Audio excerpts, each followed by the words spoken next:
एक क्वेश्चन और complementary angles से ट्रिगोनोमेट्री में, without using trigonometric tables prove that. हमें ट्रिगोनोमेट्रिक टेबल्स का यूज नहीं करना है। अब यूज नहीं करना है इसका मतलब ये नहीं कि जो बेसिक वैल्यूज हैं उसमें भी यूज ना करें, जैसे tan 60, tan 45 या फिर 30 डिग्री, 0 डिग्री, इन सब में हमें यूज करना होगा। बाकी जो रैंडम वैल्यूज है जैसे 48 दिख रहा है आपको, 67, वहां पे कुछ कॉम्प्लीमेंट्री एंगल का एडजस्टमेंट करना होगा, क्योंकि इस क्वेश्चन में हर जगह कॉट और tan दिख रहा है। तो कॉट और tan के लिए हमें ट्रिगोनोमेट्रिक कॉम्प्लीमेंट्री एंगल्स वाला फॉर्मूला पता है कि tan 90 डिग्री माइनस थीटा हमारे पास कॉट थीटा होता है, और cot 90 minus theta tan theta होता है। इसके अलावा हमें वैल्यूज पता होने चाहिए। Cot theta into tan theta ये तो आपस में रेसिप्रोकल होते हैं, तो ये 1 होता है। ये तीन चीज अगर आपको पता है और कुछ वैल्यूज पता है तो आप कर जाएंगे इन क्वेश्चंस को। पेयर उनका बनाना है जिसमें आपको लगे कि इनका सम 90 हो रहा है, जैसे 48 और 42, इसका अगर सम करेंगे तो 80 प्लस 10 90 हो जाएगा। तो ऐसे ही पेयर्स बनाएंगे। फर्स्ट क्वेश्चन में tan 48 और जो tan 42 को है उसको हम tan 90 डिग्री माइनस 48 डिग्री लिख सकते हैं।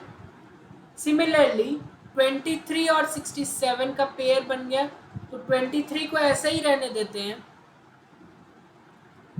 और दूसरे वाले को 90 माइनस 23 लिख सकते हैं, तभी तो 67 आ जाएगा। तो ये हो जाएगा हमारे पास tan 48। अब tan 90 minus theta that is your cot theta, again tan 23, tan 90 minus theta again cot theta, tan theta into cot theta. अगर थीटा सेम है तो 1 यहाँ से 1 इधर से, फाइनली हमारे पास 1 ही चाहिए था RHS में। सेकेंड वाले पे आते हैं। वैसे आप खुद से करे अब, एक जब मैंने बता दिया कि ऐसे इस पे हम अप्रोच करते हैं तो आपको खुद करना चाहिए वीडियो रोक के। ये रूल है, वरना आप कितना ज़्यादा आप देख के करेंगे खुद सीख नहीं पाएंगे अच्छे से, ठीक है। तो फिर से इस क्वेश्चन में मैंने एक जरूरी बात कहा था कि जो वैल्यूज आपको पता है उसको लिख लो। tan 60 आपको पता है क्या होता है, tan 30 होता है 1/√3, tan 60 होता है √3, तो वो वैल्यू एटलीस्ट आपको पता है। उसके अलावा देखते हैं कहाँ कहाँ पेयर बन सकता है। 67 और 23 का तो हमने अभी पेयर बनाया था, और बच गया 7 और 83 का भी पेयर बन रहा है, ठीक है। तो tan 60 लिख लेते हैं शुरुआत में, और 7 का और 83 का, तो 83 को अगेन 90 माइनस 7 लिख सकते हैं। और फिर 67 और 23 का बन रहा था, तो tan 67 और 23 को 90 माइनस 67। tan 60 होता है √3, ये tan 7 इंटू cot 7 बन गया, ये हो गया tan 67 इंटू cot 67। तो ये √3, इधर ये 1, ये 1, √3 आ गया, क्योंकि RHS में शायद यही प्रूव करना था। अब फिर से मैं बोल रहा हूँ, फिर से वीडियो रोकिए और थर्ड क्वेश्चन खुद से करने का कोशिश करें, वरना आप अगर ईमानदार नहीं है तो फिर से आप आंसर देखेंगे ही बिना सॉल्व किए हुए। आंसर देखें जरूर मगर सॉल्व करने के बाद। वैसे भी गिवन ही है कि किसके बराबर प्रूव करना है। तो cot 60 अगेन हमें पता है। 12 का किसके साथ पेयर बन सकता है, एक बार फिर से सोचिए आप। 12 का हम 78 के साथ, 78 के साथ पेयर बना सकते हैं, और 38 का 52 के साथ, ठीक है। तो अगेन cot 60 हमें पता है,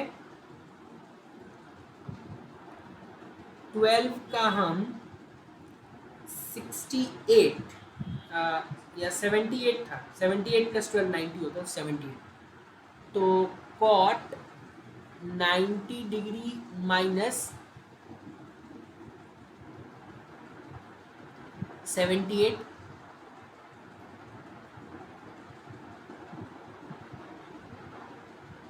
cot 78 है तो 90 माइनस 12,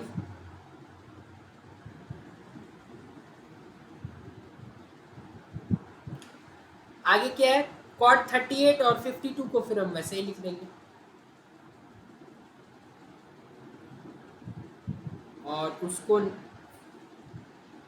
52 को 90 माइनस, अगेन tan 60 क्या होता था, √3, तो cot 60 उसका उल्टा, यहाँ फिर cot 12, ये क्या हो जाएगा tan 12, ये cot 38 और ये हो जाएगा tan 30, तो ये हो गया 1/√3, ये हो गया 1, ये हो गया 1, तो ये हो गया 1/√3। ठीक है, तीसरा क्वेश्चन भी हमने कर लिया। तो आपको आइडिया क्लियर हो गया कि कैसे अप्रोच करते हैं, ऐसे क्वेश्चंस आते रहते हैं एग्जामिनेशन से, वैसे बहुत आसान होते हैं, मजा आएगा आपको सॉल्व करने में। ठीक है, और एक दो सेट करके ही आप समझ जाएंगे कि इस तरह के क्वेश्चंस को कैसे अप्रोच करते हैं। ठीक है, ऐसे और क्वेश्चंस टेक्स्ट बुक से आपको करने चाहिए, वैसे हमने प्लेलिस्ट भी बना दिया इसके लिए अलग से, उसमें आपको सारे क्वेश्चंस मिल जाएंगे। बहुत बहुत धन्यवाद।